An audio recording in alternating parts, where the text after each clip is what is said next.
एक गहरी और सन्नाटे से भरी रात थी। चंद्रमा की हल्की रोशनी चारों ओर फैली हुई थी। गुरुजी अपने कक्ष में शांति से सो रहे थे, जबकि उनके शिष्य के मन में सवालों का अंबार लगा हुआ था। आखिरकार अपनी जिज्ञासा को दबा न सकने के कारण शिष्य धीमे कदमों से गुरुजी के पास पहुंचा। गुरुदेव, उसने धीरे से कहा, क्या मैं आपसे एक सवाल पूछ सकता हूं?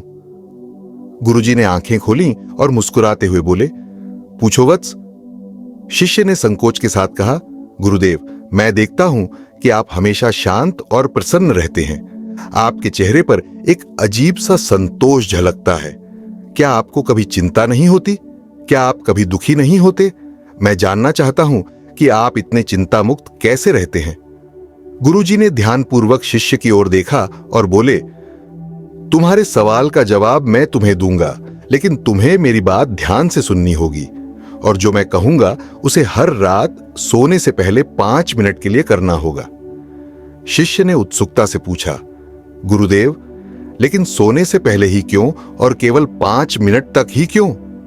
गुरुजी ने मुस्कुराते हुए कहा, सब्र रखो वत्स, ये बातें तुम्हारी पूरी जिंदगी बदल सकती हैं। अगर तुमने इसे ईमानदारी से अपनाया तो तुम्हें जीवन में धन, शांति और खुशियां सब कुछ मिलेगा। अब सुनो, गुरुजी ने बोलना शुरू किया, तुम्हारा मस्तिष्क ब्रह्मांड का सबसे अद्भुत उपहार है। यह तुम्हारी सोच, आदतों और व्यवहार का नियंत्रक है। लेकिन तुम्हारे मस्तिष्क के 2 भाग होते हैं, चेतन मन और अवचेतन मन। चेतन मन वह है जो तुम्हारे जागते समय काम करता है, और अवचेतन मन वह है जो तुम्हारे सोने पर भी सक्रिय रहता है। उदाहरण के लिए गुरुजी ने समझाया, जब कोई व्यक्ति पहली बार साइकिल चलाना सीखता है तो उसे बहुत ध्यान देना पड़ता है। वह गिरने से डरता है, लेकिन बार बार अभ्यास करने से साइकिल चलाना उसके अवचेतन मन का हिस्सा बन जाता है। अब वह बिना सोचे समझे साइकिल चला सकता है। यही है अवचेतन मन की शक्ति। सोने से पहले 5 मिनट की क्रिया। गुरुजी ने आगे कहा, जब तुम सोने से पहले होते हो तो तुम्हारा सबकॉन्शियस माइंड उन विचारों और भावनाओं को बहुत गहराई से स्वीकार करता है जो आप सोच रहे होते हैं। यही समय है जब तुम अपने सबकॉन्शियस माइंड में सकारात्मक विचार डाल सकते हो। तुम्हें बस ये करना है कि सोने से पहले अपने दिन की सभी नकारात्मकताओं को माफ करना और अच्छे विचारों से अपने मन को भरना। शिष्य ने उत्सुकता पूर्वक पूछा, गुरुदेव, मैं ये कैसे करूं? गुरुजी ने विस्तार से समझाया, माफी का अभ्यास। अपनी आंखें बंद करो और सोचो कि तुमने दिन भर में जिनसे भी किसी तरह का मनमुटाव किया उन्हें माफ कर रहे हो। यह भी सोचो कि तुम खुद को भी माफ कर रहे हो। आभार प्रकट करना, उन सभी चीजों के लिए धन्यवाद दो जो तुम्हारे पास है, तुम्हारा स्वस्थ शरीर, परिवार और तुम्हारे पास की सभी सुख सुविधाएं।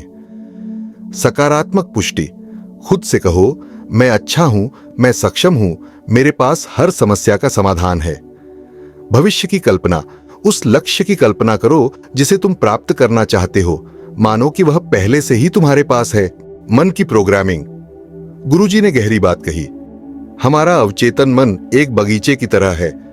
इसमें जो बीज तुम बोओगे वही उगेगा। अगर तुम नकारात्मक विचारों के बीज बोओगे तो तुम्हें कष्ट मिलेगा, लेकिन अगर तुम सकारात्मकता का बीज लगाओगे तो तुम्हारी जिंदगी फूलों की तरह खिल उठेगी। इसलिए गुरुजी बोले, रोज रात को 5 मिनट का यह अभ्यास करो। तुम देखोगे कि कुछ ही दिनों में तुम्हारे जीवन में शांति और सुख का संचार होने लगा है। अंतिम संदेश। शिष्य ने सिर झुकाकर कहा, गुरुदेव, मैं आपकी हर बात को अपनाऊंगा। गुरुजी ने मुस्कुराते हुए कहा, याद रखो, तुम जैसा सोचोगे वैसे ही बनोगे। अपनी सोच को नियंत्रित करना सीखो और तुम्हारी जिंदगी तुम्हारे नियंत्रण में होगी। इस कहानी का संदेश यही है कि हमें अपनी सोच और सबकॉन्शियस माइंड पर ध्यान देना चाहिए। अगर हम सकारात्मक विचारों से इसे भरें तो जीवन में शांति और सफलता दोनों प्राप्त कर सकते हैं। हमारा सबकॉन्शियस माइंड बहुत शक्तिशाली है। यह हमारे विचारों और भावनाओं को गहराई से ग्रहण करता है और हमारे जीवन को वैसा ही बनाता है जैसा हम सोचते हैं। जो विचार हम अपने मन में डालते हैं वही हमारी आदतें और हमारे जीवन का हिस्सा बनते हैं। हमारी सोच ही हमारी जिंदगी बनाती है। कहानी हमें यह सिखाती है कि सही सोच, माफी, आभार और सकारात्मक आदतों के जरिए हम अपने जीवन को बेहतर बना सकते हैं। नमो बुद्धाय।